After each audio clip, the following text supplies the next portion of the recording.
ఇప్పుడు ఆంధ్రాలో EC focus మొత్తం తాడపల్లి ప్యాలెస్ పైనేనా? సజ్జల పోస్ట్ మరి ఊడిపోతుందా? సో ఈ అంశాన్ని మనకి వివరించడానికి మనతో పాటు ఉన్నారు ప్రముఖ సీనియర్ జర్నలిస్ట్ దుర్గా కుమార్ గారు. నమస్కారం సార్. నమస్కారం మసిరి, మన వీక్షకులకు కూడా నమస్కారం సార్. ఇప్పుడు చూస్తుంటే ఈసీ ఫోకస్ మొత్తం తాడపల్లి ప్యాలెస్ అంటే ఎవరైతే వైసీపీ నేతలు ఉన్నారో వాళ్ళపైన పడింది. ఇంకా రాబోయే రోజులలో వీళ్ళు ఈ నేతల మీద ఎవరైతే కోడ్ని ఉల్లంఘించి మాట్లాడుతున్నారో వాళ్ళ మీద కఠిన చర్యలు తీసుకోబోతున్నారు అని చెప్పేసి కూడా వార్తలు వస్తున్నాయి. ఇందులో వాస్తవం ఉందంటారా? అంటే ఎలక్షన్ నోటిఫికేషన్ వచ్చిన తర్వాత పరిస్థితులను అర్థం చేసుకుని ఇప్పుడు తాడేపల్లి ప్యాలెస్లో ఉండేవాళ్ళు ఎవరైనా కూడా సీఎంఓ ఆఫీస్ వాళ్ళు ఉంటారు, లేదు సలహాదారులు ఉంటారు, సజ్జల గారు లాంటి సలహాదారులు. ఇప్పుడు వీళ్ళంతా మెచ్యూర్డ్ పీపుల్, హై ర్యాంకింగ్ ఆఫీసర్సే కదా, కోట్లలో శాలరీస్ తీసుకున్నారు ప్రభుత్వం ఖజానా నుంచి. ఇప్పుడు వాళ్ళు ఎలక్షన్ కమిషన్ ఆదేశాలను గౌరవించాలి కదా. ఎలక్షన్ ప్రకటించిన తర్వాత ఈ పరిపాలన అనేది సెకండ్ బెంచ్లోకి వెళ్ళిపోద్ది, బ్యాక్ బెంచ్లో. ఇప్పుడు state election commission, central election commission governance అంతా మానిటర్ చేస్తాయి. ఎలక్షన్స్ స్మూత్గా జరగాలి. తర్వాత మార్పు అనేది కూడా, ప్రభుత్వ మార్పు అనేది స్మూత్గా జరగాలి. ఏ ప్రభుత్వం అయితే ప్రజలు కోరుకుంటారో ఆ ప్రభుత్వాన్ని తీసుకురావాల్సిన బాధ్యత ఎలక్షన్ కమిషన్ల మీద ఉంది. ప్రభుత్వంలో రాష్ట్రం, కేంద్రంలో కేంద్ర ఎలక్షన్ కమిషన్.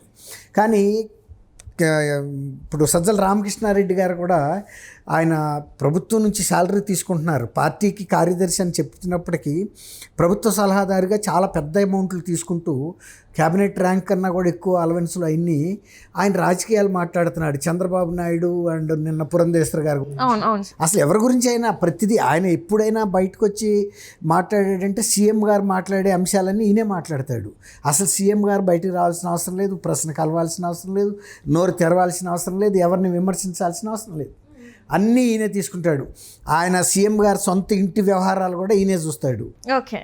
కాబట్టి తర్వాత వివేకానంద రెడ్డి గారి హత్యలో ఏం చెప్పాలో కూడా, సునీతకి ఏం చెప్పాలో కూడా ఈయనే నిర్ణయిస్తాడు. అంటే స్క్రిప్ట్ అంటే రాస్తారు ఒక డైరెక్టర్ లాగా వీళ్ళందరికీ క్యారెక్టర్స్కి స్క్రిప్ట్ రాస్తారు అనమాట. ఇది కాకుండా రాష్ట్రంలో మంత్రులు ఎవరు కూడా నోరు తెరిచి మాట్లాడాల్సిన అవసరం లేదు వాళ్ళ మంత్రిత్వ శాఖల మీద. తర్వాత వాళ్ళ మంత్రిత్వ శాఖలకు సంబంధించిన ప్రారంభోత్సవాలతో సహా ఈయనే చేస్తాడు. శంకుస్థాపనలు ఈయనే చేస్తాడు. కేంద్రంలో దర్యాప్తు సంస్థలు ఉన్నా కూడా వాళ్ళ దర్యాప్తు కన్నా ముందే ఈయనే దర్యాప్తు అధికారిగా ప్రవర్తిస్తూ ఎవరు ఆ కేసుల్లో నిందితులో చెప్తాడు. పెద్ద గ్లోబల్ స్కాండల్ లాంటి ఈ 50,000 75,000 కోట్ల కుంభకోణం, ఇది కొకైన్ మాదక ద్రవ్యాల వ్యవహారంలో కూడా అసలు కేసు బుక్ అయిందో లేదో వెంటనే చంద్రబాబు నాయుడు గారి పేరును పురంధరేశ్వర్ గారి పేరు చెప్పాడు కదా. ఇప్పుడు ఇలా ప్రతిసారి ఎలక్షన్ ముందు తెలుగుదేశం మీద ఇట్లా నిందలేస్తే ప్రజలు అవి నమ్మి వైఎస్ఆర్సీపీని గెలిపిస్తున్నారు. దాంతో తెలుగుదేశం వాళ్ళకి ఏం చేయాలో అర్థం కావట్లేదు. ఎక్కడన్నా ఏదో ఇష్యూ వచ్చినా, గీతాంజలి ఇష్యూ తెనాల్లో ఎవరో చచ్చిపోతే అది కూడా వీళ్ళ మీద తోశారు. పోనీ ఆయన సజ్జల భార్గవ్ గారు పోనీ సిబిఐ ఎంక్వైరీ అడగొచ్చు కదా, ఒకవేళ తెలుగుదేశం వాళ్ళు అయితే కనుక సిబిఐ ఎంక్వైరీ చేస్తుంది కదా. అది సిబిఐ అడగలేదు. వీళ్ళ పోలీసుల మీద వీళ్ళకే నమ్మకం లేదు. చెప్పాడు కదా జగన్మోహన్ రెడ్డి గారు. తర్వాత 5 సంవత్సరాల పాటు ఒక దళిత యువకుడు ఈయన మీద హత్యా ప్రయత్నం చేశాడన్న జైల్లోనే ఉన్నాడు. కనీసం కోర్టుకు వెళ్ళి ఇతనో కాదో చెప్తే అతను వదిలేసేవాళ్ళు, కేసు రిలీజ్ అయిపోయేవాడు. అట్లా కూడా లాక్ చేసి పెట్టాడు. అట్లా ప్రతి దాంట్లోనూ అది కూడా చెప్పిందంతా ఈయనే, సజ్జల గారే. అసలు ఏదైనా మేజర్ ఇష్యూ స్టేట్ గవర్నమెంట్లో వచ్చిందంటే, ఏ క్రైసిస్ వచ్చినా, ఏ ఇష్యూ ఇన్సిడెంట్ జరిగినా వెంటనే తెలుగుదేశం వాళ్ళని డిఫెన్స్లో పెట్టేందుకు ముందు వాళ్ళ పేర్లు చూస్తున్నాడు. వాళ్ళు ఎన్నాళ్ళని తట్టుకుంటారు? మళ్ళీ 5 ఏళ్ళు ఈసారి కూడా అట్లాగే నమ్మి గతంలో లాగా ఈ మాదక ద్రవ్యాల కుంభకోణం కూడా చంద్రబాబే చేస్తున్నాడని, చంద్రబాబు హత్యలు చేస్తాడని వీళ్ళే నమ్మించారు. గత ఎన్నికల్లో నమ్మించారు. తర్వాత ఆయనే చెప్పాడు సజ్జల రామకృష్ణారెడ్డి గారు.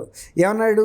ఈయన స్కిల్ డెవలప్మెంట్ కేసులో మేము అరెస్ట్ చేస్తే ఈయన అవినీతికి పాల్పడ్డాడంటే ప్రజలు నమ్మటం లేదు, మేము అందుకని రోజు ప్రెస్ కాన్ఫరెన్స్ పెట్టి కష్టపడి చెప్పి నమ్మించాల్సి వస్తుందని చెప్పాడు.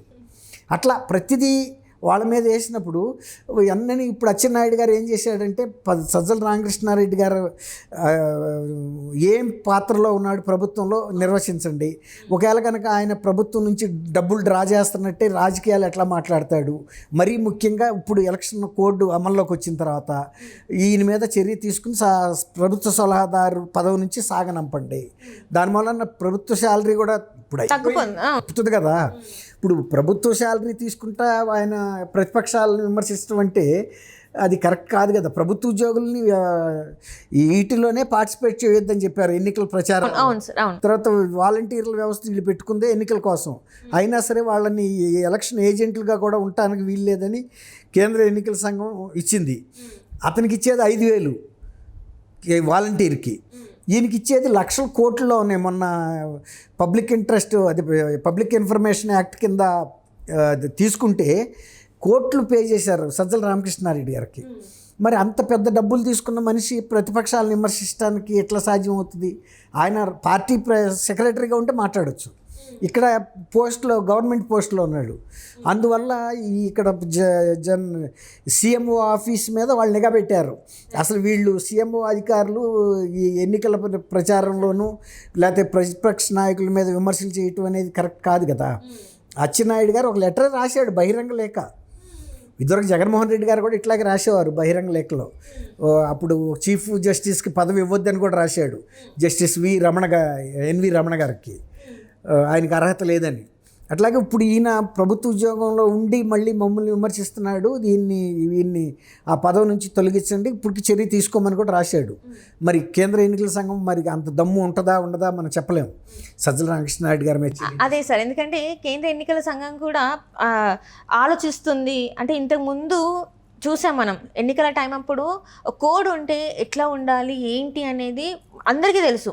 కానీ ఈసారి ఎన్నికల ముందు ఎట్లా అంటే మా ఇష్టానుసారం మేము ఏదైనా చేసేస్తాం, మాకు ఎవరు అడ్డు కాదు, అది ఎన్నికల కోడైనా కావచ్చు, ఇంకా మనుషులైనా కావచ్చు, ఎవరైనా కావచ్చు, మా ప్రచారం మేము ముందుకు సాగిస్తాం, మేము ఏం చెప్పాలనుకున్నాం అది ప్రజలకు చెప్పేస్తాం అన్నట్టుగా ఈ నేతల తీరున్నట్టు అనిపిస్తుంది. మరి ఇలాంటి నేతల మీద మరి చర్యలు తీసుకుంటారా, లేకపోతే ఈ పార్టీనే ఎన్నికల్లో పార్టిసిపేట్ చేయకుండా చేస్తారా? అసలు ఇప్పుడు జగన్మోహన్ రెడ్డి గారి మీద 10 ఏళ్ల నుంచి ఉన్న కేసులనే ముందుకు తీసుకెళ్ళలేకపోతే, ఆయన బెయిల్నే రద్దు చేయకపోతే, జగన్మోహన్ రెడ్డి గారి పార్టీని రద్దు చేసే అధికారం భారతదేశంలో ఏదన్నా వ్యవస్థకు ఉంటుందని ఎవరన్నా ఆశిస్తారా? వాళ్ళ సొంత చెల్లెళ్ళు కూడా చెబుతున్నారు, ఈయన అంతకుడు, మా బాబాయిని చంపింది ఈయనే, మా ప్రాణాలకు కూడా రక్షణ లేదు, ఇతను దాచుకునే వ్యక్తే, ఇతను అవినీతి చేస్తాడు బాగాను అని అన్ని వాళ్ళే చెబుతున్నారు కదా. సొంత కుటుంబ సభ్యుల్ని కూడా ఆయన అణగదొక్కుతున్నాడు. ఇప్పుడు ప్రజల్ని, దళితుల్ని, ఈ బీసీలని, మైనార్టీలని వీళ్ళందరూ తర్వాత మాట, సొంత కుటుంబాన్ని అణగదొక్కిన తర్వాత ఇవన్నీ మొదలు పెడుతున్నాడు. ఆయన కిందసారి ఎలక్షన్కి ముందే కుటుంబంలోనే ఒక మనిషిని మార్చారు. ఆ తర్వాత ఇప్పుడు మొన్న గీతాంజలి ఇష్యూలో కూడా తెలుగుదేశం వాళ్ళని బలిపశం చెప్పారు. ఇప్పటికైనా సిబిఐకి ఎంక్వైరీకి ఇవ్వచ్చు కదా. భార్గవ్ గారు అక్కడికి వెళ్ళినప్పుడు ఆయనే అనాల్సింది దీని మీద ఖచ్చితంగా సిబిఐ ఎంక్వైరీ వేయమని. అట్లా సిబిఐ ఎంక్వైరీ ఆయన విత్డ్రా కూడా చేసుకున్నాడు. జగన్మోహన్ రెడ్డి గారు బాబాయ్ మీద వేసి సిబిఐ అడిగి మళ్ళీ విత్డ్రా చేసుకున్నాడు. ఒక పక్క రాష్ట్ర పోలీసుల మీద నమ్మకం లేదని ఆయనే చెప్తున్నాడు. ఇట్లా ఆయన చెప్పేవి చేసేవి చాలా విరుద్ధంగా ఉంటున్నాయి. తర్వాత ఈ వైఎస్ఆర్సీపీ నాయకులు తెలుగుదేశం వాళ్ళే హంతకులు, లేకపోతే మాదక ద్రవ్యాల వ్యాపారులు, లేకపోతే మహిళలను చంపేస్తారు, దళితులను చంపేస్తారు, అన్నీ వీళ్ళ మీద నిందలేస్తున్నారు. వాళ్ళ మీద ఏముంటలా. మరి అది ఎన్నాలని సహిస్తారు ఎవరైనా? ప్రజలు కూడా నమ్ముతారు కదా, పదే చెప్తే. ఇప్పుడు సజ్జల రామకృష్ణారెడ్డి గారే చెప్పాడు, ప్రజలను నమ్మించడం కోసం పదే ప్రెస్ కాన్ఫరెన్స్ రోజు పెట్టాడు పాపం ఆయన ఈ చంద్రబాబు నాయుడు గారి గురించి. వాళ్ళు చంద్రబాబు నాయుడు గారి గురించి మాట్లాడే హక్కు సజ్జల రామకృష్ణారెడ్డి గారికి ఎట్లా ఉంటుంది? ఆయన గవర్నమెంట్లో ఉద్యోగి, ఎట్లా మాట్లాడతావు? ఎవరన్నా లీడర్స్ మాట్లాడచ్చు, గవర్నమెంట్ నుంచి డబ్బు తీసుకోని వ్యక్తులు, ప్రజల నుంచి ఎన్నికైన వాళ్ళు మాట్లాడచ్చు. ఆయన ప్రజల నుంచి ఎన్నికైన వ్యక్తి కాదు. ఇప్పుడు వాళ్ళు కూడా చూసి అచ్చెన్నాయుడు గారు ఇప్పుడు లెటర్ రాశాడు. ఆయనకు కూడా నమ్మకం ఉండి కాదు, కనీసం ప్రజలన్నా అర్థం చేసుకుంటారని. కేంద్ర సంస్థలో, రాష్ట్ర ఎన్నికల సంఘాల్లో ఈయన మీద చర్యలు తీసుకుంటాయని ఉంటారు నమ్మకం ఆయనకు కూడా ఉంటుందని నేను అనుకోను. ఎందుకంటే 5 ఏళ్ల నుంచి ఆయన ఎవరు ఆపలేకపోయారు. కాబట్టి ఈ 15 రోజుల్లో 50 రోజుల్లో 40 రోజుల్లో ఎవడ అంటే ఈసీ కూడా ఆయన ఆపే ధైర్యం చేయదంటారా? చెయ్యి అంటే అట్లా కనిపిస్తుంది. మరి ఇందువల్ల ఆయన జోలికి అయితే వెళ్ళలేకపోతున్నారు. జగన్మోహన్ రెడ్డి గారి మీద కేసులు కూడా కదపలేకపోయారు కదా. ఇప్పుడు మొన్న ఈ అమ్మాయి కవితని అరెస్ట్ చేశారు ఇక్కడ. ఈ కవితతో మొన్న ఈ మధ్య కేసు చిన్న కేసు. 10 ఏళ్ల నుంచి ఆయనకి 45,000 కోట్లు ప్రభుత్వ జప్తులో ఉన్నాయి. లేదు కదా. అంటే కేంద్ర ప్రభుత్వ సపోర్ట్ తో ఇదంతా జరుగుతుందంటారు. ఎవరన్నా కేంద్ర ప్రభుత్వమో ఎవరన్నా కానీ ఎవరన్నా సపోర్ట్ లేకుండా చేయలేడు కదా. రాజ్యాంగ వ్యవస్థలో ఒక చీఫ్ మినిస్టర్ ఇంత బెయిల్ మీద 10 ఏళ్ళు ఉండి 5 ఏళ్ల పాటు ముఖ్యమంత్రిగా కొనసాగించను ఇంతవరకు చరిత్రలో కనివిరి ఎరగందని చెప్పాలి. ఇవన్నీ కూడా కొత్తగా ఉన్నాయి. కాబట్టి మనం ఏం చెప్పలేము ఈ వ్యవస్థలు ఎట్లా పనిచేస్తాయి. ఆంధ్రప్రదేశ్ని మినహాయిస్తున్నారు ఎందుకంటే ఇదివరకు ఏ చట్టం చేసినా ఎక్సెప్ట్ జమ్మూ అండ్ కాశ్మీర్ అనేవాళ్ళు ఆర్టికల్ 370 రద్దు కాకముందు. అలా ఇప్పుడు ఎట్లా అంటే ఎక్సెప్ట్ ఆంధ్రప్రదేశ్ అన్నట్టుగా ఉంది. ఈ మిగిలిన దేశాన్ని అంతటికీ చట్టాలు వర్తిస్తే కానీ ఆంధ్రప్రదేశ్కి వర్తించదు. రైట్.